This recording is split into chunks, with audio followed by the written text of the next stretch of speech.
மக்கள் விடுதலை முன்னணியின் திருகோணமலை மாவட்ட அமைப்பாளர்.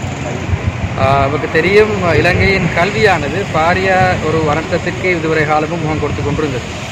கல்விக்கான 6% மொத்த தேசிய உற்பத்தியின் ஒதுக்கீடானது தொடர்ந்து புறக்கணிக்கப்பட்டு வந்திருந்தது.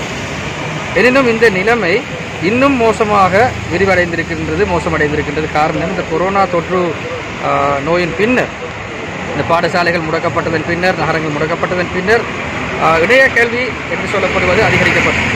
இன்னும் இந்த இணைய கல்வியை நாங்கள் எடுத்து பார்த்தோம் என்று சொன்னால் இந்த வசதி வாய்ப்புகள் அனைவருக்கும் கிட்டுவதில்லை. பொதுவாக நாங்கள் பார்த்தோம் என்று சொன்னால் அந்த கவரேஜ் என்று சொல்லப்படுகின்ற அந்த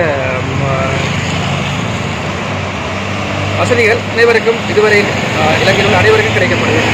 அப்புறம் நாங்கள் பார்த்தோம் என்று சொன்னால் இந்த இணைய கல்வியை பெற்றுக்கொள்ளக்கூடிய அந்த வசதிகள் அனைவருக்கும் இல்லை. ஆகவே நாங்கள் கூறும்படியும் இந்த அரசாங்கமானது இந்த விடயத்தில் தலையிட வேண்டும்.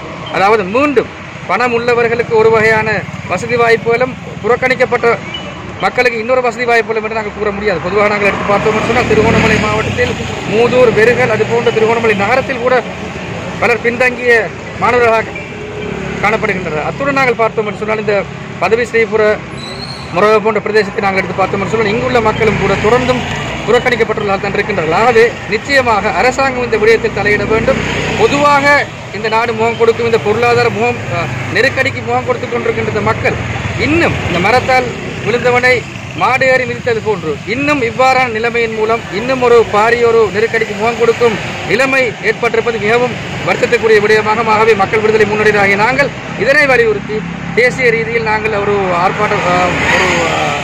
தொடர் ஆர்ப்பாட்டத்தை நாங்கள் ஆரம்பித்திருக்கின்றோம். இது கொழும்பு மாவட்டத்தில் ஆரம்பித்தது. அதுபோன்று பல்வேறு மாவட்டங்கள் தற்பொழுது முடிந்திருக்கின்றது. இப்பொழுது நாங்கள் திருகோணமலை மாவட்டத்தில் இந்த கொட்டும் மலையிலும் நாங்கள் இந்த ஆர்ப்பாட்டத்தை நாங்கள் மேற்கொண்டு வருகின்றோம். ஆகவே இந்த தகவலினை நாங்கள் அரசாங்கத்திற்கு வழங்குகின்றோம்.